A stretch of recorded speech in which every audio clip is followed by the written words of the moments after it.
Shalom.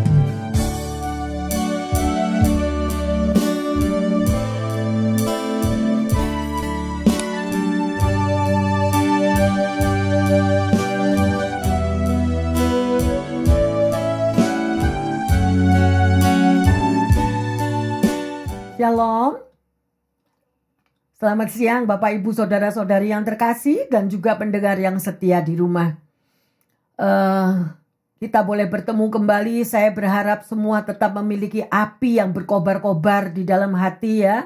Tetap mau semakin berserah kepada Tuhan, bahwa dengan situasi yang tidak menentu, mungkin ada yang mengalami ketakutan, kekhawatiran, tetapi kita percaya Tuhan tetap menyertai saudara dan saya. Dia yang pegang kendali, karena nafas hidup kita semuanya berasal daripada Tuhan Yesus. Ada amin?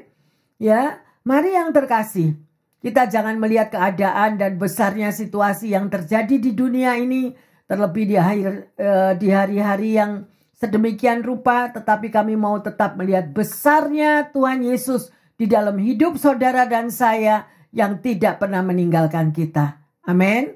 Mari kita satu dalam doa.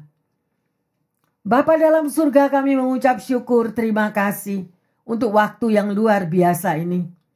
Bapa, selagi kami ada, biarlah kami boleh belajar melalui proses kehidupan. Terlebih melihat keberadaan dan situasi yang tidak menentu di sekeliling kami semakin melekat kepada Engkau. Karena tidak ada perlindungan dan tidak ada damai sejahtera seperti apa yang Kau berikan kepada umat-Mu Tuhan. Hanya Tuhan Yesuslah yang mampu melindungi, yang mampu memberikan damai sukacita di muka bumi ini. Terima kasih Bapa. Engkau membungkus semua umat-Mu dan pendengar yang setia dimanapun kami semua berada. Sehingga hati kami tidak terombang-ambing. Hati kami tidak akan menoleh ke kiri dan ke kanan, terutama di dalam pikiran kami. Tetapi kami mau fokus hanya kepada juru selamat kami yang tetap menyertai, tetap mendampingi, dan tetap menyelamatkan umatnya. Terima kasih Tuhan Yesus. Terima kasih Roh Kudus. Saatnya Engkau berbicara kepada setiap kami, dan kami siap untuk belajar akan firman-Mu.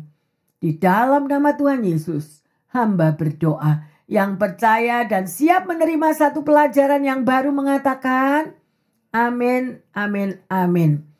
Bapak, Ibu, Saudara-saudari yang terkasih dan pendengar yang setia. Tema khotbah pada siang hari ini adalah situasi yang tidak menentu. Semua melihat apabila mendengar berita-berita kejadian yang berapa hari yang lalu yang akan membuat Anda dan saya juga terkejut dan shock. Ya, yang terkasih, tetapi kita mau kembali lagi kepada firman Tuhan. Apakah Tuhan tidak tahu akan semua situasi keadaan yang sedemikian runyam yang berapa hari ini kita lihat atau kita dengar? Tuhan ada yang terkasih. Tuhan Yesus selalu hadir di tengah pencobaan, di tengah aniaya, di tengah persoalan yang mungkin saudara dan saya tidak mengerti. Di dalam situasi yang rumit dan tidak menentu. Yang membuat kita banyak yang kebingungan. Mencari jawaban. Mengapa Tuhan izinkan terjadi kericuhan di mana-mana. Seperti apa yang minggu lalu kita udah dengar. Bagaimana Nabi Habakuk sendiri mengalami kebingungan. Ya, tetapi ayo saya menghimbau.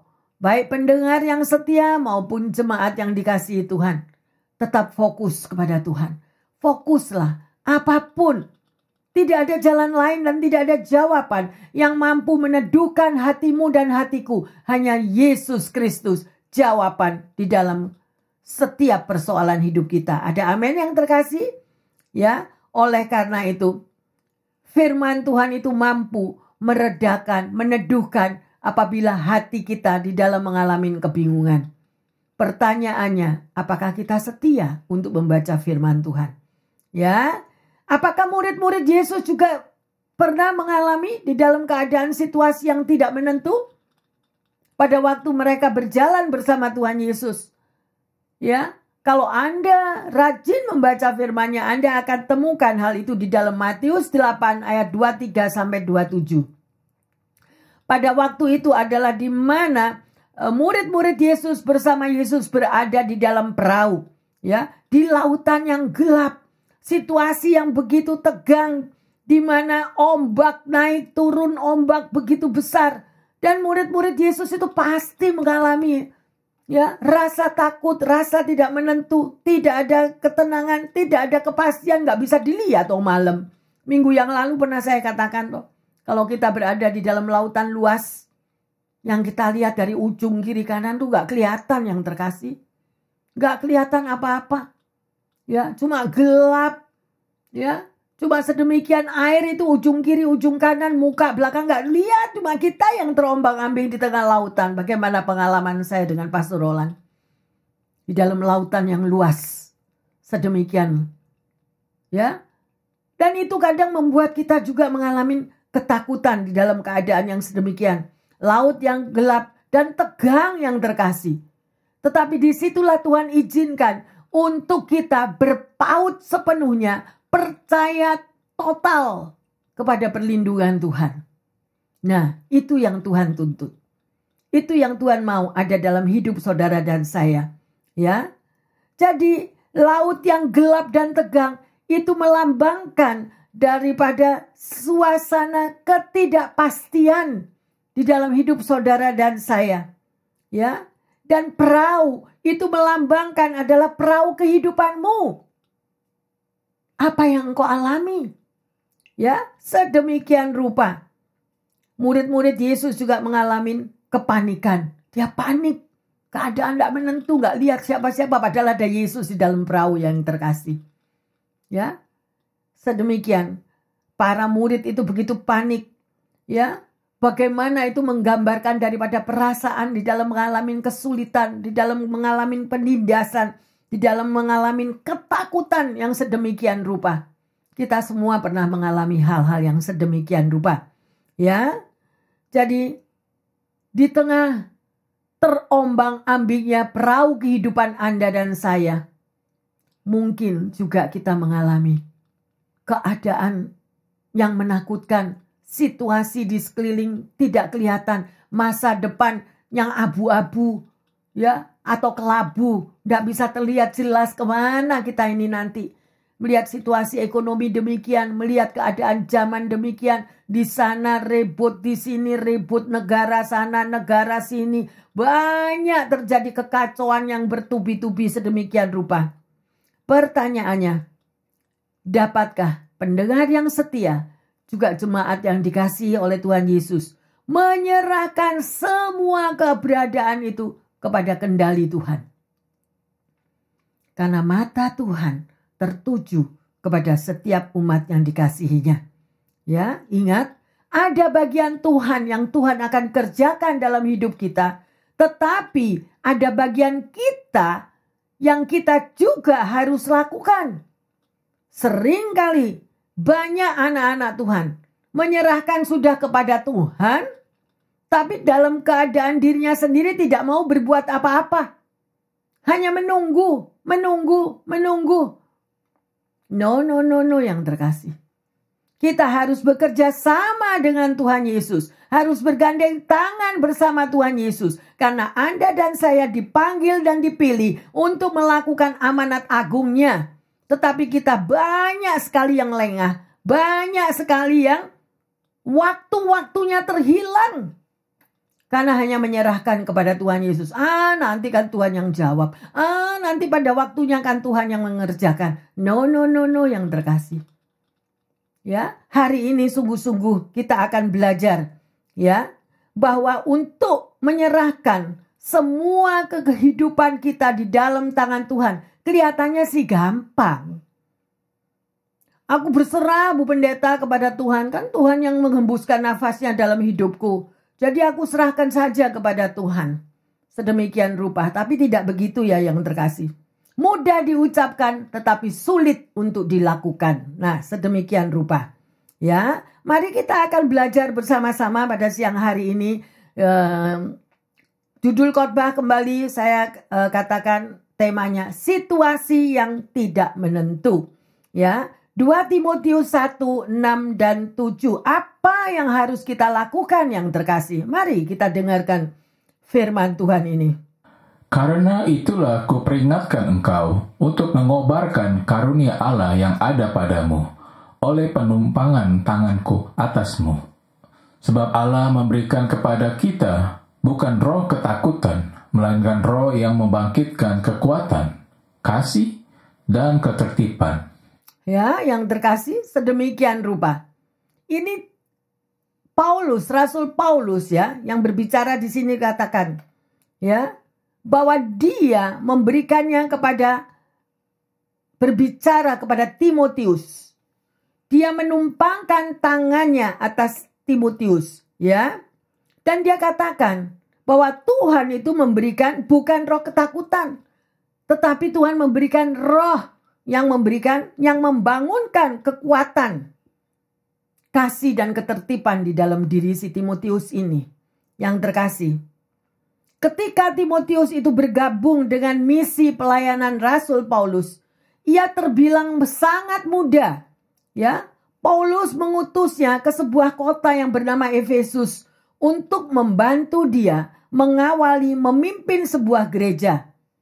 Meskipun Timotius bergumul dengan rasa takutnya, tetapi Tuhan tetap memakainya dengan luar biasa. Bagaimana dengan jemaat pilihan Tuhan? Bagaimana dengan jemaat yang sudah terpanggil dan terpilih? Suatu tantangan untuk panggilan di sini. Ya, tetapi Paulus mengatakan, aku memperingatkan. Jadi Rasul Paulus juga memperingatkan kepada Timotius untuk mengobarkan karunia Allah yang sudah diberikan kepada Timotius oleh penumpangan tangannya atas dia. Banyak sekali jemaat itu menganggap remeh arti penumpangan tangan daripada seorang gembala yang diurapi. For nothing. Apabila kita diurapi, apabila kita penumpangan tangan di atas kepala daripada jemaat, banyak yang tidak ngerti atau dianggap remeh. Tetapi ini firman Tuhan yang mengandung kuasa yang terkasih.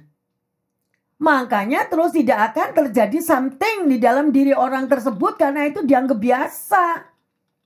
Biasa tumpangi tangan gini aja kok. Biasa. No. Kenapa? Hosea 4 ayat 6 lagi yang terkasih. Karena tidak mengerti, tidak mau baca Alkitab.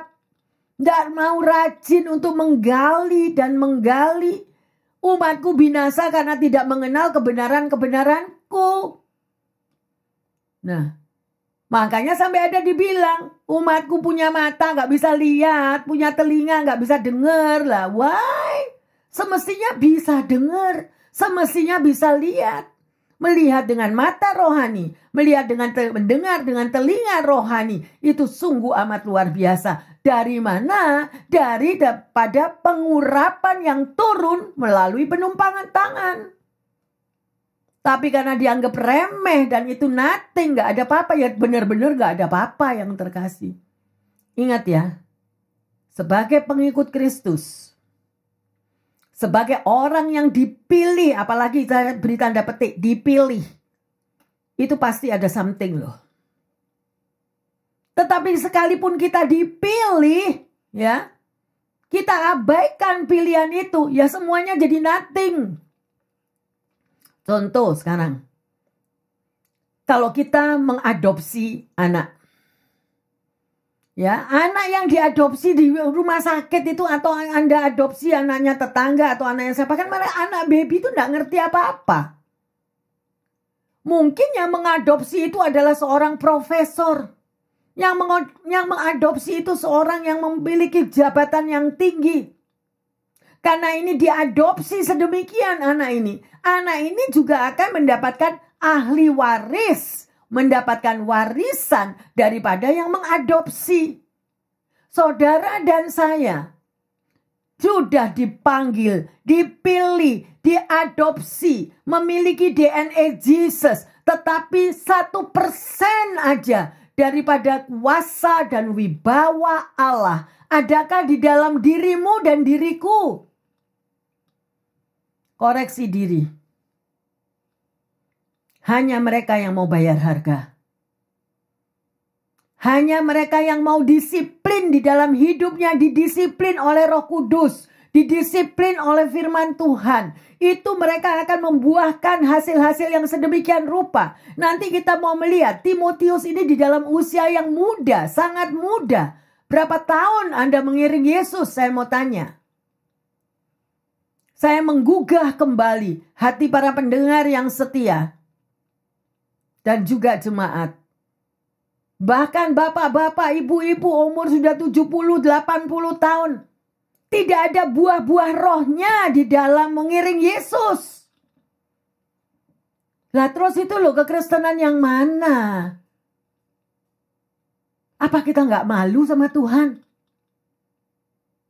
One day kita bertemu muka dengan muka loh dengan Tuhan. Apa yang sudah engkau lakukan, nak? Buahmu mana, nak? Aku sudah tungguin engkau puluhan tahun. Gak bisa. Semua cuma tergantung kepada pendeta. Pendeta itu seperti lokomotif. Kalau pendeta gak jalan, ya umatnya gak jalan. Bukan itu yang terkasih. Amanat agung. Belajar daripada murid-murid Yesus yang diutus kemana-mana mereka. Dan hari ini secara khusus kita akan belajar dari Timotius. Dan biarlah ini boleh menempelak setiap hati dan kepikiran kita. Untuk pendengar yang setia. Waktunya kita nggak bisa mau minum susu terus. Waktunya kita nggak bisa terlena terus. Ya. Semua sudah dipanggil dan dipilih dan sekarang kau dilepaskan seperti domba di tengah-tengah serigala. Dan disitulah proses kehidupanmu masing-masing. Kau akan menang seperti Yohanes yang dibuang di Pulau Patmos, murid Yesus. Sehingga dia mendapatkan pewahyuan yang sedemikian rupa. Atau engkau dipanggil seperti Petrus. Atau engkau dipanggil seperti Paulus. Dan mereka semua menghasilkan buah-buahnya yang terkasih. Saya mau tanya sekarang. Ayo. Mulai dari jam detik ini engkau mendengar firman Tuhan ini. Koreksi diri. Adakah engkau bertumbuh, bertunas, dan berbuah? Itu yang Tuhan nantikan. Ya. Time is short. Waktu adalah sangat singkat. Hidup adalah kesempatan. Ya, ayo. Sekalipun kehidupan kita itu mungkin Anda katakan, berat loh Bu Pendeta, ikut Yesus itu gak gampang. Memang benar, siapa yang bilang ikut Yesus gak mudah? Kan sudah dibilang, barang siapa yang mengikut aku, nomor 1 harus menyangkal diri. Dibilang jangan emosi, jangan marah aja gak bisa. Ya, mengikut Yesus ada penyangkalan. Mengikut Yesus ada harga yang harus dibayar. Gak bisa semuanya turun. Ya, jatuh dari langit ke pangkuan kita. Kalau kita berdoa, bukan itu. Ada proses kehidupan karena Tuhan mau mengajarkan dan mengubah karakter kita. Apalagi kalau hidup kita itu mulai dari baby sudah diajari terus kedagingan. Apalagi kalau anak-anak kecil-kecil itu sudah diajarin sama orang tuanya. Kamu berangkat sekolah ya hari ini, nak. Kamu nanti kalau ditendang sama temenmu, tendang balik sampai tiarap. Berapa banyak orang tua yang mengajarkan demikian. Kalau kamu dikampleng sama dikaplok sama temenmu, kaplok balik sampai babak belur. Itu baru anaknya mama. Berapa banyak, karena saya dengar sendiri itu loh. Saya dengar itu. Di manakah pelajaran akan takut akan Tuhan Yesus mulai dari kecil udah ditanamkan? Ya. Sedang firman Tuhan sendiri yang mengatakan, apabila engkau ditampar pipi kananmu, berikan pipi kirimu. Itu yang Tuhan Yesus ajarkan. Dunia sekarang sudah terombang-ambing. Makanya sampai terjadi situasi yang tidak menentu. Karena apa yang diajarkan oleh Tuhan Yesus itu sudah tidak ada lagi. Yang jadi Tuhan itu oknum-oknum kita sendiri. Jadi Tuhan sendiri. mengajarkan hal-hal yang sesuai dengan kedagingannya, bukan penyangkalan dirinya. Ayo yang terkasih, waktu berjalan terus, hidup adalah kesempatan. Kejarlah waktumu yang terhilang. Kejarlah. Mungkin engkau tidak dididik demikian oleh orang tuamu pada masa lampaumu, tetapi engkau mendengar firman Tuhan. Engkau mendengar akan berita kasih. Engkau mendengar akan apa yang Yesus ajarkan. Lakukanlah itu. Mulai tanamkanlah di dalam dirimu dan ajarkanlah kepada anak-anakmu. Itu yang Yesus mau.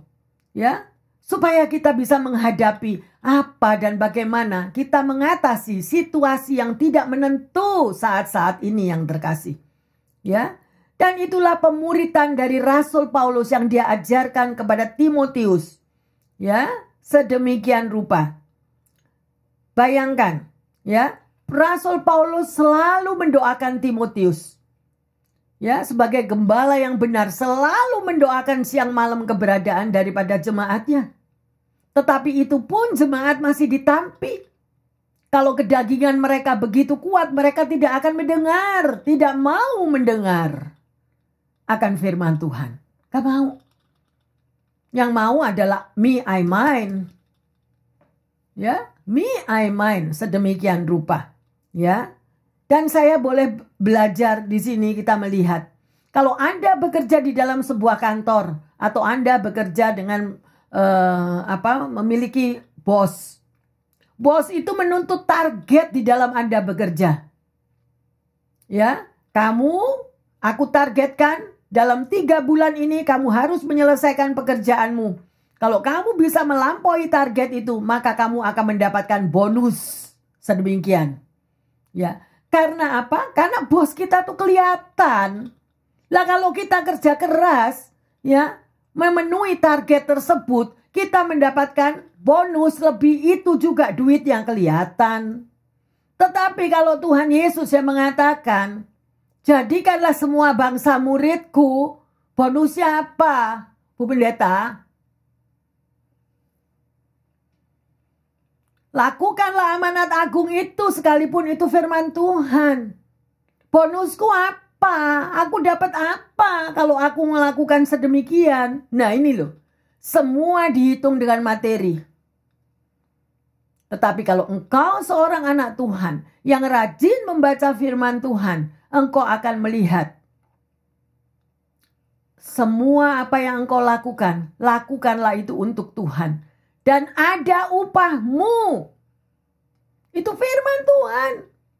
Tuhan gak bakal nyolong berkat kita yang terkasih. Tanda petik ya. Nafas hidup kita ini aja gak bayar loh. Benar? Ya. Belum lagi dengan berkat-berkatnya. Berkat keselamatan. Mungkin ada yang gak ngerti berapa sering ya kita sharing. Bu Pendeta, dulu saya gak ngerti bahwa setiap hari itu adalah anugerah. Tetapi setelah saya melihat situasi keadaan zaman yang semakin menakutkan ini, sekarang saya menyadari bahwa setiap hari itu ada campur tangan Tuhan. Anak saya berangkat pagi, berangkat sekolah, berangkat kuliah, berangkat kerja, pulang malam. Mereka semua selamat. Saya dulu tidak pernah menghargai. Saya anggap itu biasa. Tetapi setelah saya melihat keadaan zaman yang begitu menakutkan, saya tersungkur di bawah kaki Tuhan. Setiap kali saya melihat keluarga saya pada malam hari kumpul semua selamat. Pernahkah Anda memikirkan hal itu? Bahwa setiap hari keluargamu dijaga oleh Tuhan Yesus. Pulang semuanya sehat, selamat, makan semuanya bareng. Bukankah itu anugerah? Kalau engkau melihat berita-berita di sekeliling kita. Berangkat kerja. Bye mama, bye papa. Berangkat sekolah. Datang di sekolah tahu-tahu ada kuasa-kuasa yang di luar daripada kekuatan manusia. Penjahat datang ditembaki semua murid-murid di sekolah. Can you imagine this? Ini bukan cerita khayalan, ini bukan cerita Bu Pendeta mengada-ngada. Tetapi itu yang terjadi. Kenapa saya fokuskan di sini sebagai contoh? Supaya Anda dan saya pendengar yang setia bahwa setiap hari itu adalah hidupmu anugerah. Begitu buka mata kita masih bisa bernafas, anugerah. Bisa kan say thank you? Kemudian melepaskan keluarga setiap pagi ke tangan Tuhan. Adakah engkau mendoakan anakmu, suamimu, istrimu atau semuanya? Mereka tugas masing-masing pulang ke rumah. Kumpul semua. Anugerah. Dan ibu ini mengatakan, saya sekarang ngeh. Bukan cuma ngeh. Sadar. Kalau saya ini orang berhutang kepada Tuhan. Every day is a blessing. Every day is a grace. Anugerah daripada Tuhan. Jangan sepelekan itu. Jangan semua cuma diukur duit. Ya, keselamatan itu loh. Bagaimana mereka yang berangkat kerja tadi. Misalnya, yang kemarin yang saya katakan orang yang pekerjaannya towing. Berangkat kerja enggak tahu apa-apa. 10 menit beres nabrak pohon. Loh, gimana? Jangan menunggu hal-hal yang demikian baru engkau tersimpu. Itu ditampar Tuhan. Bisa bilang begitu? No. Karena kita tidak pernah menyadari betapa anugerah Tuhan melalui nafas hidup yang enggak pernah bayar. Oksigen otomatis daripada Tuhan, di mana nafas hidup sudah diberikan. Ayo yang terkasih, bukan waktunya lagi di dalam situasi yang tidak menentu. Terserah, Tuhan memberikan freedom, Tuhan memberikan kehendak bebas. Engkau mau meluk dia setiap hari, atau engkau mau jalan sendiri, kata Tuhan, karepmu. Ya, bukan waktunya lagi yang terkasih. Jangan mengukur Tuhan itu dengan uang. Ya, enggak kelihatan. Tapi kalau bonus dari pekerjaan, kalau bonus daripada bos, itu yang agung, itu yang luar biasa. No. Tidak ada yang bisa menyelamatkan saudara dan saya daripada situasi dunia yang menegangkan dan menakutkan saat-saat ini. Tidak ada tangan yang lain yang mampu merangkul hidupmu dan hidupku kecuali Tuhan Yesus. Ada amin? Mari, waktunya kembali. Waktunya kembali, jangan sia-siakan waktumu.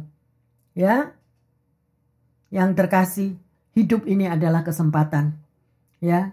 Kita mau belajar daripada apa yang Rasul Paulus sudah tumpangkan tangannya atas Timotius.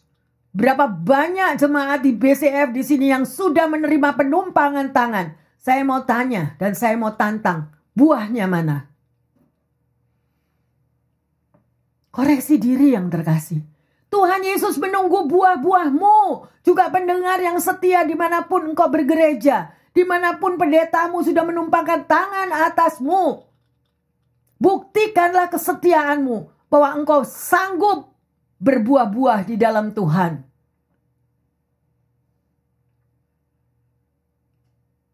Jangan menyakitkan hati Tuhan. Hargai arti panggilan Tuhan. Hargai arti penumpangan Tuhan. Ada kekuatan supranatural yang Tuhan berikan. Tetapi gak jalan. Why gak jalan? Yang terkasih. Di rumah semua Anda punya kabel kan? Colokan kabel kalau engkau mau program daripada komputer Anda atau untuk telepon Anda harus di-charge supaya itu jalan lagi. Kekuatan aliran daripada listrik itu terkonek. Kalau kita itu tidak terkonek, roh kita tidak terkonek dengan roh Tuhan. Apanya yang mau jalan? Koreksi diri yang terkasih. Kembangkan karunia Tuhan yang sudah diberikan kepada setiap pribadi lepas pribadi, para aktivis dan juga pendengar yang setia. Saya cuma mengingatkan ini. 1 Timotius 4 ayat 12, 14 dan 15. Jangan seorang pun menganggap engkau rendah karena engkau muda. Jadilah teladan bagi orang-orang percaya dalam perkataanmu, dalam tingkah lakumu, dalam kasih-Mu, dalam kesetiaan-Mu, dan dalam kesucian-Mu. Jangan lalai dalam mempergunakan karunia yang ada padamu, yang telah diberikan kepadamu oleh nubuat, dan dengan penumpangan tangan sidang Panatua. Perhatikanlah semuanya itu, hiduplah di dalamnya supaya kemajuanmu nyata kepada semua orang. Yang terkasih luar biasa. Camkanlah firman Tuhan ini. Catat. Bila perlu hafalkan bahwa Anda para aktivis dan juga jemaat yang setia, engkau sudah dipanggil dan dipilih. Ada rencangan Tuhan, ada maksud Tuhan, dan engkau tidak dilahirkan 100 tahun yang lalu. Engkau dilahirkan pada waktu-waktu generasi yang sekarang ini. Ada tujuan Tuhan. Bukan hanya untuk me, I, mine. Aku sendiri belum beres, Bu Pendeta, kok mau ngurusin orang lain. Tidak akan beres. Saya mau katakan, sampai pada akhir, sampai pada Tuhan panggil hidupmu, engkau tidak akan beres. Kalau di dalam hatimu tidak ada api Tuhan, kalau tidak ada manusia jasmanimu, terus engkau pupuk sedemikian rupa manusia dagingmu dan manusia rohanimu engkau kalahkan, engkau tidak akan ketemu Tuhan. Percayalah. Ya, ada 4 hal yang harus kita tahu yang terkasih. Bagaimana Timotius dapat memenuhi panggilan Tuhan. Ya, yaitu yang pertama tadi, dia mengembangkan karunia Tuhan yang Tuhan sudah beri. Timotius mengembangkan karunia Tuhan yang Tuhan sudah berikan. Jemaat yang dikasihi Tuhan yang ada di sini, para aktivis, engkau juga sudah dipanggil dan sudah dipilih. Dan engkau juga sudah diberikan karunia-karuniamu sendiri. Koreksi diri, catat saat ini. Berapa tahun engkau bergereja? Berapa tahun setelah engkau dibaptis? Sudahkah engkau berbuah-buah? Kalau engkau tidak berbuah, bukan salahnya pendeta. Kalau engkau tidak berbuah, bukan salahnya Tuhan. Karena engkau sudah dicangkokkan dari ranting kepada pokok anggur. Dan pokok anggur itu adalah Tuhan Yesus sendiri. Karena kita begitu lengah. Yang ada yang masuk daging. Besok aku makan apa ya? Besok kalau aku tidak dapat gajian, tidak dapat bonus, gimana ya? Itu yang lebih utama. Nyadar nggak sih kita nafas hidup ini dari mana? Ayo kembali yang terkasih. Ayo kembali selagi ada kesempatan. Keadaan dunia ini bukan semakin baik. Keadaan sekeliling kita, situasi kita ini semakin runyam. Kalau engkau belum membereskan dirimu sendiri dengan Tuhan, jangan tanya tentang masa pengangkatan. Jangan tanya akan masa rapture. Jangan tanya kapan Tuhan Yesus datang kembali. Every time, every second, every moment Yesus akan datang kembali. Tergantung waktu di tangan Tuhan. Tetapi bagian Anda dan saya, ayo bereskan diri kita masing-masing. Bereskan diri kita masing-masing. Pendeta juga belum benar. Tapi kita mau belajar bersama-sama. Bergandeng bersama-sama. Dulu kan sudah dibilang toh. Ayo kita naik ke gunung Tuhan, bergandeng bersama-sama. Jangan ada yang brosot, jangan ada yang sampai yang terjatuh. Kalau ada yang terjatuh, yang lain yang mengangkat, yang menopang. Camkanlah ini, perhatikanlah semuanya ini. Perhatikanlah, hiduplah di dalamnya. Sampai dibilang gitu loh yang terkasih. Ya, bagaimana? Ya, jadilah teladan. Jangan lihat, oh aku masih muda. Itu nanti kan tunggu kalau saya sudah seumur kayak pastor. Baru saya berbuah. No. Tuhan bisa panggil umur kita sewaktu-waktu. Yang terkasih. Ya. Yang terpenting. Adakah kita mau taat, setia, melakukan panggilan kita. Ya. Sudah dikatakan juga. Ayo kita lihat di dalam ayat yang ke-13. Ya, bertekunlah kita di dalam membaca kitab suci. Rajin membaca firman Tuhan. Jangan lalai. Jadi jangan sampai kita kecolongan, jadi sampai kita lalai mempergunakan karunia yang sudah dipilih. Ya. Dan yang sudah dinubuatkan yang terkasih. Semua udah terima nubuat. Jalan nggak? Kalau nggak jalan dibilang, oh nubuatnya itu nggak benar itu nubuatnya. Ya, lain nubuat dengan lu buat. Dari buah-buahnya engkau akan tahu. Dan nubuat itu terjadi melalui penumpangan tangan. Kalau bagi Anda penumpangan tangan aja sudah tidak ada artinya, maka jangan heran kalau nubuat juga tidak akan terjadi. Sekalipun Tuhan itu sudah panggil dan sudah pilih, tidak akan terjadi, percaya. Malah kita membayarnya malah mahal nanti. Ayo yang terkasih, jadilah orang pilihan Tuhan yang benar. Jangan menoleh ke kiri dan ke kanan. Ya, itulah panggilan tadi daripada Timotius yang pertama. Dia katakan bagaimana Timotius memenuhi panggilan Tuhan. Ya, yang pertama dia mengembangkan karunia yang Tuhan sudah beri. Pendengar yang setia dan juga jemaat yang sudah dipilih oleh Tuhan. Apakah engkau sudah mengembangkan karunia yang Tuhan kasih ke kita? Apakah engkau sudah mengembangkan panggilanmu? Atau cuma nunggu pendeta yang jalan baru engkau jalan? One day, pada waktu kita dipanggil, pendeta saya yang baptis saya tidak akan dampingi saya loh. Enggak. Saya ketemu sendiri nanti sama Tuhan. Demikian juga dengan Anda. Pada waktu panggilan Tuhan terjadi di dalam hidupmu, engkau akan bertemu muka dengan muka sendiri. Plus ditambah bonus pertanyaan, apa yang sudah kamu lakukan nak panggilanmu? Don't care Bu Pendeta, masih banyak yang harus saya selesaikan. Saya sendiri belum bisa menyelesaikan apa yang harus saya selesaikan, apalagi ngurusin Alkitab. Gak ada waktu Bu Pendeta. Up to you. Ya. Ada prioritas. Ingat, napas hidupmu dari mana? Engkau nggak sewa loh. Napas hidup ini yang engkau diberi dan saya diberi ini nggak sewa. Gratis. That is blessing. This is grace, anugerah. Lah kok berani-beraninya kita itu menyepelekan Tuhan. Nggak ada prioritas untuk dia, nggak ada. Ayo, berubah yang terkasih. Selagi ada waktu, saya cuma mengingatkan. Yang kedua, mengobarkan karunia Allah yang sudah diberikan. Loh, sudah dikasih karunia kan semua? Masih disuruh lagi, kobarkan. Anda kalau makan, lapar ingat ya untuk makan. Ingat ya, semua kalau lapar pasti cari makanan. Tetapi untuk mengobarkan panggilanku,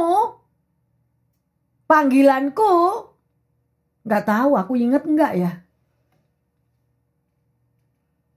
Yuk yang terkasih. Seperti di 2 Timotius 1:6-7 tadi. Ya. Karena Tuhan memberikan kepada Anda dan saya bukan roh ketakutan. Tetapi roh yang membangkitkan kekuatan. Engkau bisa membangkitkan orang lain. Engkau bisa memberikan kekuatan kepada temanmu yang letih lesu berbeban berat. Jangan menoleh ke kiri dan ke kanan dah kalau mengiring Tuhan. Seperti di kitab Joshua 1. Jangan menoleh ke kiri dan ke kanan supaya perjalananmu selamat. Saya pernah ada teman ya mengatakan begini kepada saya. Ngapain sih kamu nih ngurusin firman Tuhan? Pada waktu itu saya masih umur 30-an. Ngapain kamu ngurusin firman Tuhan? Sekarang kamu masih muda. Tunggu aja nanti kalau kamu sudah tua baru kamu ngurusin firman Tuhan. Itu saya masih ingat loh sampai hari ini. Bukan itu. Timotius dipanggil dia masih amat muda. Dan hasilnya bagaimana? Ya, dan nanti kita belajar kenapa kok Paulus ini bisa pilih Timotius. Nanti kita bisa melihat. Yang ketiga, Timotius tetap fokus kepada Tuhan. 1 Timotius 4 ayat 16. Awasilah dirimu sendiri dan awasilah ajaranmu. Bertekunlah dalam semuanya itu, karena dengan berbuat demikian engkau akan menyelamatkan dirimu dan semua orang yang mendengar engkau. Bukankah luar biasa? Bukankah luar biasa yang terkasih? Ya. Ini adalah ajaran daripada Rasul Paulus kepada Timotius. Hati-hati Timotius, lihat dirimu sendiri. Kalau kamu ngajar, awasilah ajaranmu. Bertekunlah. Kalau orang bertekun itu bukan buat hari ini baca firman Tuhan, merenungkan siang dan malam, 1 minggu lagi lupa. Besok lupa, gak ada lagi. Bukan itu. Kalau namanya bertekun, seperti Anda kalau makan, Anda kunyah kan. Nah, sedemikian Anda kunyah. Ya. Jadi firman Tuhan ini Anda harus pelajari, Anda kunyah, Anda merenungkan siang dan malam. Itu ada sesuatu yang luar biasa, yang berguna di dalam hidupmu dan juga berguna bagi orang lain. Nah, ini kita nggak pernah nyadari. Karena nganggep firman Tuhan itu sepele, malah ada orang yang bilang, oh buku kuno itu tak. Siapa yang mau baca buku kuno? Ya up to you. Tapi nanti kalau kita pulang yang terkasih, engkau nggak akan ketemu bosmu loh nanti kalau kamu pulang. Saya mau ingatkan pendengar yang setia dan jemaat yang terkasih. Pada waktu engkau bertemu muka dengan Tuhan pada waktu kita pulang. Tuhan gak ingetin, duitmu di bank tinggal berapa. Nanti itu warisanmu kamu kasih anakmu atau kamu kasih siapa. Gak ada. Yang Tuhan cari adalah di dalam kitab kehidupanmu dan kitab kehidupanku. Apa saja yang engkau sudah berbuat untuk kerajaan Allah. Itu yang Tuhan ingat. Dan hatimu. Adakah kesetiaan di dalam dirimu? Ataukah engkau seperti Yudas? Semua ada. Saya cuma mengingatkan karena saya merindukan pendengar yang setia dan jemaat yang dikasihi Tuhan semua mengalami keselamatan. Ya, sungguh luar biasa. Ya, Rasul Paulus mengajarkan dan mendidik Timotius seperti itu. Kita lanjut di dalam yang keempat. Kalau tadi yang ketiga udah dikatakan bahwa tetap fokus kepada Tuhan. Saya berharap jemaat dan pendengar yang setia, fokuslah kepada Tuhan. Bukan fokus kepada warisanmu yang akan kau berikan kepada keturunanmu. Atau fokus kepada masa depanmu, apa yang dapat engkau lakukan untuk masa depanmu yang mengatasi situasi yang tidak menentu. No. Baca lagi di dalam firman Tuhan tentang orang yang kaya itu. Ya. Dan dikatakan juga bahwa malam hari ini juga tercabut nyawanya. Apa yang engkau dan saya rancangkan di luar Tuhan, semuanya tidak akan terjadi. Oleh karena itu saya menghimbau, libatkan Tuhan di dalam segala rancanganmu. Libatkan Tuhan di dalam segala rencanamu. Ya, karena itu yang menentukan jalan hidupmu. Jangan me, I, mine terus. Sedemikian rupa. Dan yang keempat, Rasul Paulus mengajarkan kepada Timotius, beri yang terbaik bagi Tuhan. Ya. 1 Timotius 6 ayat 12. Bertandinglah dalam pertandingan iman yang benar dan rebutlah hidup yang kekal. Untuk itulah engkau telah dipanggil dan telah engkau ikarkan ikar yang benar di depan banyak saksi. Haleluya. Inilah panggilan apa yang terjadi Paulus kepada Timotius, juga panggilan kepada pendengar yang setia, juga bagi jemaat dan saya. Bertandinglah dalam pertandingan iman yang benar, jangan bertanding nuruti dunia yang glamor. Kalau mau memperdalam lagi tentang dunia yang glamor, nanti semakin menyakitkan kata-kata saya. Saya nggak mau. Nggak mau. Orang yang mau glamor sama dunia ya biar dia jalan sendiri. Tetapi yang harus saudara dan saya pelajari adalah firman Tuhan yang kita harus bertanding sampai pada hari kesudahan kita nanti ketemu Tuhan. Kita menang atau kalah? Menang apa Bu Pendeta? Menang di dalam manusia daging atau manusia roh? Ya otomatis menangkan manusia rohmu yang terkasih. Yang panggilanmu masing-masing itu dipanggil. Anda diciptakan itu untuk rancangannya Tuhan. Anda dipanggil dan dipilih untuk rencananya Tuhan, bukan untuk rencanamu sendiri. Boleh Anda mau mempunyai angan-angan, aku akan menjadi orang konglomerat. Aku akan membeli pulau yang di ujung kiri, aku akan beli pulau di ujung kanan. Boleh, Tuhan, gak apa-apa. Tetapi ada prioritas yang terkasih. Prioritaskan Tuhan dulu. Bertandinglah supaya manusia rohmu yang menang. Bukan manusia daging yang menang. Ya. Dan di situ dikatakan, untuk itu pendengar yang setia dan jemaat, engkau dipanggil. Nyadar nggak? Ya. Untuk itu panggilanmu. Sudah dilakukan nggak? Malah dibuang puluhan tahun, nggak tahu udah dipanggil berapa yang itu, yang sudah berumur 70 tahun, 80 tahun panggilannya hilang, sudah nggak tahu kemana. Ada tanggung jawab nanti kalau ketemu Tuhan. Saya cuma ingatkan itu. Ya, yang terkasih sedemikian rupa. Beri yang terbaik. Beri yang terbaik itu apa? Jangan selalu negative thinking. Duit, Bu Pendeta. No, BCF never talk about duit. Sampai saya dimarahi karena tidak mau ngajarkan perpuluhan. Ya, bukan itu firman Tuhan ini loh. Belajar, digenapi, baca yang terkasih. Beri yang terbaik untuk Tuhan. Tuhan bilang apa? Bertandinglah nak. Jangan sampai kalah. Karena di dalam dirimu ini ada nafas hidupku. Di dalam dirimu ini ada rohku. Aku tidak pernah membayangkan atau memberikan kepadamu roh kekalahan atau engkau menjadi ekor. Tetapi aku memberikan kepadamu engkau harus menjadi kepala, bukan ekor. Loh, sih. Lah kalau ada orang yang bilang, lah saya hidupnya saya kok ngekor terus. Ya salahmu. Karena tidak pernah mau mengikuti firman Tuhan. Ya, Filipi 2 ayat 20 dan sampai 22. Karena tidak ada seorang padaku yang sehati dan sepikir dengan dia, dan yang begitu bersungguh-sungguh memperhatikan kepentinganmu. Sebab semuanya mencari kepentingannya sendiri, bukan kepentingan Kristus Yesus. Kamu tahu bahwa kesetiaannya telah teruji, dan bahwa ia telah menolong aku dalam pelayanan Injil, sama seperti seorang anak menolong bapaknya. Pendengar yang setia dan jemaat yang terkasih. Inilah panggilan kita. Ini adalah panggilanmu para aktivis.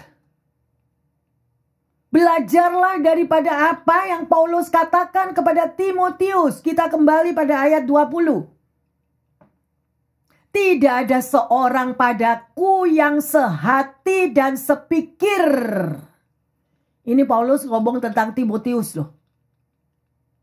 Dia yang begitu bersungguh-sungguh memperhatikan kepentinganmu. Jadi Timotius itu begitu kalau dia melayani. Dia memperhatikan kepentingan orang-orang yang dia layani. Sungguh luar biasa. Ayat 21. Tahu Paulus. Melayani bukanlah sesuatu hal yang mudah. Dikatakan juga. Sebab semua yang dilayani itu mencari kepentingannya sendiri. Bukan kepentingan Kristus Yesus. Benar atau benar untuk jemaat BCF? Berapa yang bisa melakukan untuk kepentingan Yesus Kristus bisa dihitung. Ya. Pendengar yang setia, apa yang kau lakukan juga bagi gerejamu? Saya menghimbau, belajarlah dari apa yang Rasul Paulus katakan kepada Timotius. Ayat 22. Kamu tahu bahwa kesetiaan, berarti ini kesetiaan Timotius telah teruji. Dan dia sudah menolong Rasul Paulus di dalam pelayanan Injil sama seperti anak menolong bapaknya. Bagaimana dengan jemaat yang ada di sini? Kita memang beda karakter. Kita memang beda karunia. kita memang memiliki hal-hal yang tugasnya masing-masing. Seorang bapak, seorang ibu, seorang anak, ya, semua punya panggilan sendiri-sendiri. Pada waktu bapak mendisiplin anak, anak terima enggak? Enggak terima, marah. Benar? Ibu mendisiplin anak, anaknya berontak enggak? Berontak. Marah. Bagaimana gembala kalau menghimbau kepada jemaat? Ada yang marah enggak? Banyak. Ya, saya mau katakan sedemikian rupa. Dan jangan khawatir, demikian juga pada waktu nanti engkau melayani, karena ini pemuritan. Seperti Timotius juga memuridkan jemaat-jemaat yang lain. Dia diutus ke Efesus, dia diutus ke Antioquia. Demikian juga saudara akan menghadapi seperti apa yang saya hadapi. Belum tentu orang yang engkau pimpin itu akan sehati dengan dirimu.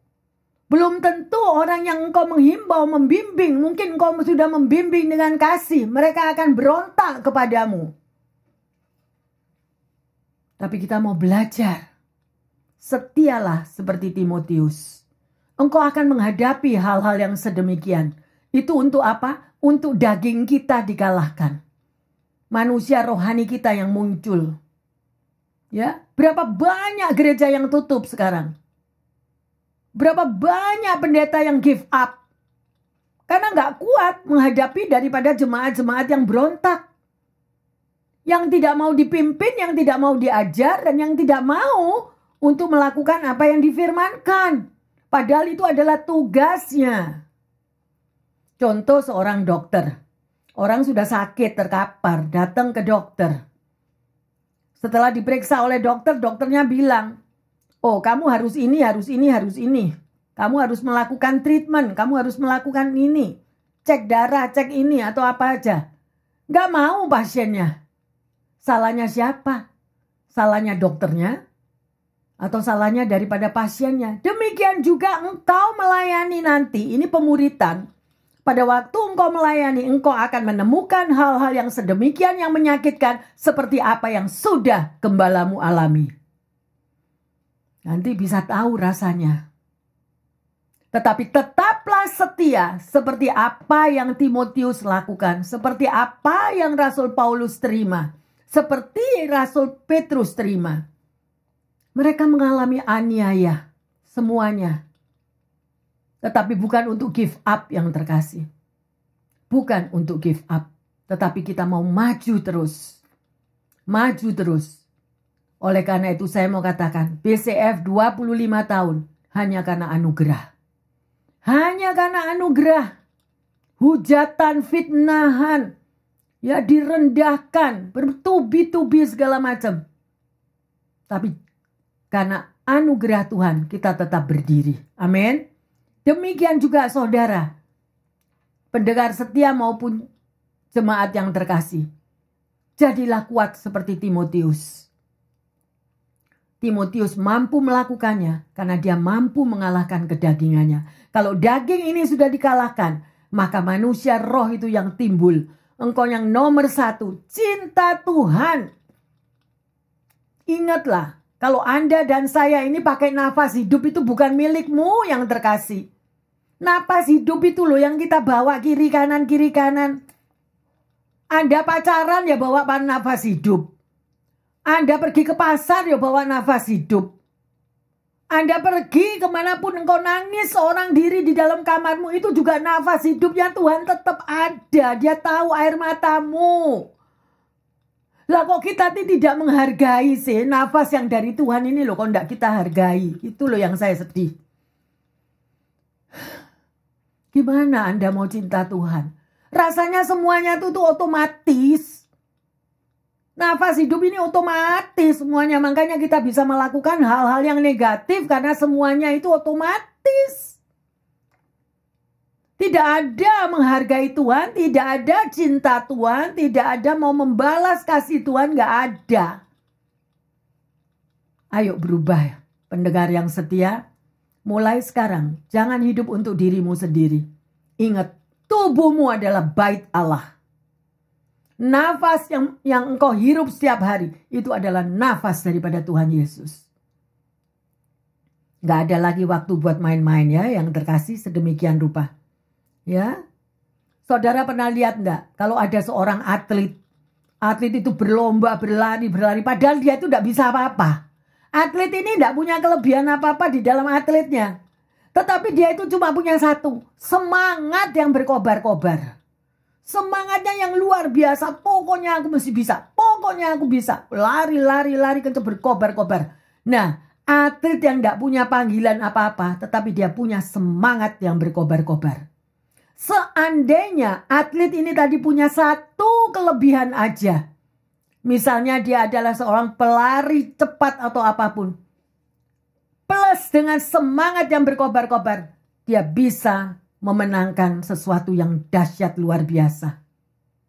Ya, hanya karena semangatnya yang berkobar-kobar. Dan inilah pertanyaan saya bagi pendengar yang setia yang menjadi pengikut Kristus dan jemaat yang dikasihi Tuhan. Adakah engkau memiliki semangat yang berkobar-kobar di dalam situasi yang tidak menentu ini? Adakah kita mengucap syukur bahwa sampai nanti malam kita ini selamat? Keluargamu selamat semuanya? Kita menghargai? Ada enggak? Nyadar yang terkasih. Nyadar jemaat yang dikasihi Tuhan. Bukan waktunya lagi. Di dalam situasi yang tidak menentu, masih lupa segala-galanya. Lupa daratan, lupa lautan, semuanya lupa. No. Ayo bangun. Bangkit, semangat lagi seperti apa yang Paulus ajarkan kepada Timotius. Ya, sedemikian rupa. Ingat sekali lagi, jangan meremehkan apabila engkau menerima penumpangan tangan dan nubuat. Jangan sekali-sekali engkau meremehkan, karena itu pertanda adanya penyertaan Allah menaungi dirimu melalui Roh Kudus. Sadar. Jangan dianggap sepele. Lama-lama si gembalanya ngapain gua menumpangi tangan. Itu pun kalau nggak Tuhan yang suruh, Roh Kudus yang menggerakkan juga tidak akan ada terjadi penumpangan tangan. Ya, karena tidak hidup dan tidak menghidupi akan firman Tuhan. Karena tidak pernah mau bacakan firman Tuhan. Ya, sedemikian rupa. Dan kita mau belajar dari Timotius. Sebagai anak muda, dia mengobarkan karunia yang sudah diberikan, yang ada di dalam dirinya, ya, sehingga dia melakukan pelayanannya itu maksimal, sungguh-sungguh luar biasa. Adakah kerinduan di dalam hati pendengar yang setia dan juga jemaat yang dikasihi Tuhan? Ya, sekali lagi, kalau engkau rajin membaca firman Tuhan pasti menemukan. Kalau engkau disuruh jalan 1 mile, jalanlah 2 mile. Ada kan? Nah, itu karena memiliki semangat yang berkobar-kobar. Tetapi kalau I don't care, kalau misalnya Tuhan tidak jawab doamu, atau Tuhan tidak ikut campur tangan dalam hidupmu, bukan salahnya Tuhan. Karena semua sudah diberikan dalam hidup Anda dan saya. Ya, dan sedemikian rupa. Coba kita lihat di dalam 1 Timotius 5 ayat 16. Jika seorang laki-laki atau perempuan yang percaya mempunyai anggota keluarga yang janda, hendaklah ia membantu mereka sehingga mereka jangan menjadi beban bagi jemaat. Dengan demikian, jemaat dapat membantu mereka yang benar-benar janda. Nah, ini sekali lagi satu himbauan yang terkasih. Apabila engkau ada di tengah keluargamu, ada di tengah apapun, ya, saya boleh mengatakan itu family atau apa, ada yang janda. Itu adalah kewajiban kita untuk kita menolong mereka. Ya, jangan kita mengatakan me, I mine. Yang janda kan dia. Biasanya saingan untuk menolong janda itu siapa? Ipar. Banyak. Kalau ada orang yang mau menolong seseorang, pasti ada yang negatif-negatif. Ya, maybe istrinya mau menolong si janda, suaminya nggak mau. Maybe si suami yang menolong si janda, si istri nggak mau. Ada aja, tetapi kalau engkau berdiri di atas firman Tuhan, engkau tahu apa yang tugasmu sebagai anak Tuhan. Kalau di tengah keluargamu ada, jangan tinggalkan mereka. Ya, janda, yatim, semuanya itu adalah tanggung jawab daripada keluarga kita masing-masing selama keluarga itu bisa. Yang terkasih, hari ini kita sudah belajar bagaimana di tengah situasi yang tidak menentu, Rasul Paulus mengajarkan kepada Timotius. Dan Timotius menjabarkan juga di dalam pelayanannya dia yang diutus kemana-mana. Karena Timotius mempunyai satu roh yang rendah hati, yang taat, memiliki kasih. Dan tidak ada kesombongan, setia untuk melayani. Dan ini adalah yang dicari oleh Tuhan Yesus bagi pendengar dan juga bagi jemaat yang setia. Pertanyaannya, ya, sedemikian rupa, bagaimana di dalam saat-saat situasi yang seperti ini engkau mengembangkan panggilan karuniamu yang sudah Tuhan berikan? Masing-masing sudah diberikan panggilannya, masing-masing sudah diberikan karunianya. Lah itu terjadi enggak karunianya? Ya, dilakukan enggak panggilannya? Koreksi diri. Yang kedua, bagaimana saudara dan saya dapat menyingkirkan gangguan-gangguan sehingga engkau tidak bisa fokus akan panggilanmu? Ya, mungkin ada yang sudah bertahun-tahun panggilannya cuma panggilan aja, suaranya Tuhan itu dianggap angin lalu, ya, nggak ada, nggak perlu, itu akan dituntut loh. Sampai pada waktu engkau ketemu muka dengan muka sama Tuhan, mana nak, aku mengutus engkau itu mana? Hasilnya mana? Hati-hati ya, saya ingatkan di sini. Yang ketiga, langkah apakah yang kita ambil menghadapi situasi yang tidak menentu saat ini? Ya, semuanya saat ini tidak ada yang memastikan yang terkasih. Tetapi jangan takut, ada Tuhan yang tetap menyertai hidupmu dan hidupku. Dan sebagai ayat emas, Yesaya 54 ayat yang ke-10. Sebab biarpun gunung-gunung beranjak dan bukit-bukit bergoyang, tetapi kasih setiaku tidak akan beranjak daripadamu, dan perjanjian damaiku tidak akan bergoyang. Firman Tuhan yang mengasihani engkau. Amin. Ya, camkan akan hal ini yang terkasih. Kasih setia Tuhan tidak akan beranjak daripada saudara dan saya yang setia. Ya, dan perjanjian damainya tidak akan bergoyah kalau engkau memang benar-benar anak Tuhan yang melakukan panggilanmu dengan setia. Saya percaya Tuhanmu tetap setia. Dia tidak akan meninggalkan saudara dan saya. Ada amin? Haleluya. Hari ini kita sudah belajar bersama-sama yang terkasih. Ya, semua yang sudah dipanggil, yang sudah dipilih, mari lakukan tugasmu. Sudah bukan waktunya lagi berandai-andai. Ya, di dalam situasi yang tidak menentu, dengan kejadian-kejadian yang menakutkan di sekeliling kita, kembalilah kepada panggilanmu masing-masing. Mari kita bangkit berdiri, kita masuk dalam doa. Bapa dalam surga, kami mengucap syukur untuk firman-Mu. Engkau meneguhkan kami Tuhan. Engkau memanggil kami Tuhan. Ampuni kami Tuhan kalau kami senantiasa yang sudah dipanggil dan dipilih, tetapi kami meremehkan akan panggilan kami, sehingga kami tidak melakukan apa yang seharusnya kami lakukan ya Tuhan. Sekali lagi Bapa, biarlah firman yang ditaburkan ini boleh membuka mata hati kami terbuka kembali Tuhan. Kembali kepada sabdamu Tuhan. Sebagai pengikutmu yang setia seperti Timotius ya Tuhan. Beri hati kami untuk percaya sepenuhnya bahwa Engkau dan firman-Mu akan menjadi bagian dalam kehidupan kami yang selalu menguatkan, menghibur, dan meneguhkan di dalam langkah hidup kami ke depan. Sehingga kami tidak mudah diombang-ambingkan Tuhan oleh keadaan situasi pada saat ini. Terima kasih Tuhan. Terima kasih untuk firman yang memberikan kekuatan yang baru, membukakan mata kami, membawa kami kembali Tuhan. Seperti kami mau belajar daripada teladan Timotius, di mana dia yang masih muda sudah memiliki kesetiaan yang luar biasa, berkobar-kobar, menjalankan akan panggilannya. Terima kasih Bapa.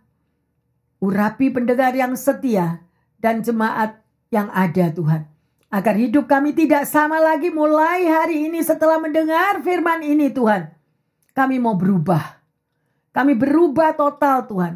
Masing-masing memiliki tanggung jawab. Masing-masing memiliki ada harga yang harus dibayar. Yaitu menyelesaikan akan panggilan kami Tuhan. Terima kasih Tuhan Yesus. Terima kasih Roh Kudus. Beri kami hati yang berkobar-kobar. Untuk melakukan panggilan kami masing-masing. Terima kasih Bapa. Hamba berdoa secara khusus bagi mereka yang kekurangan kesehatan saat ini. Dan juga bagi mereka Tuhan yang mengalami kekurangan finansial di dalam pekerjaan, di dalam situasi di tengah keluarga. Dan juga hubungan relationship Tuhan. Mereka yang membutuhkan kasih-Mu Tuhan. Biarlah campur tangan Tuhan. Menyertai setiap daripada pendengar semua yang mengalami tekanan berbagai macam masalah. Terima kasih Tuhan. Biarlah hati mereka fokus kepada Engkau. Mengucap syukur di dalam situasi keadaan yang tidak menentu. Dan percaya bahwa Tuhan adalah Raja di atas segala dokter. Yang mampu menyembuhkan. Raja di atas segala raja. Jehovah Jireh. Yang mampu mengadakan dari yang tidak ada menjadi ada. Dan kasih Tuhan yang meluber. Sehingga mampu untuk mengampuni orang-orang yang menyakitkan hati anak-anak-Mu. Terima kasih Bapa, terima kasih. Kuatkan kami semua dan kami mau berubah. Berubah dan berubah. Biarlah apa yang sudah diajarkan oleh Rasul Paulus kepada Timotius itu mengena di dalam hati setiap pendengar yang setia maupun jemaat yang hadir Tuhan. Sehingga mereka boleh diubahkan menjadi berkat dan melakukan amanat agung. Semua orang merasakan keajaiban kuasa Tuhan yang sudah diberikan melalui firman-Nya. Di dalam nama Tuhan Yesus, hamba berdoa dan mengucap syukur. Yang percaya dan sudah menerima kobaran api seperti Timotius mengatakan. Amin, amin, amin. Tuhan Yesus memberkati semuanya. Mari yang terkasih dimanapun Anda berada. Kita masih punya waktu. Kejarlah waktumu dan hiduplah meneladani seperti apa yang Rasul Paulus ajarkan kepada Timotius. Sehingga pada waktunya Anda dan saya bertemu muka dengan muka. Kita membawa buah-buah yang luar biasa bagi Tuhan Yesus. Tuhan Yesus memberkati semuanya. Amin, amin, amin.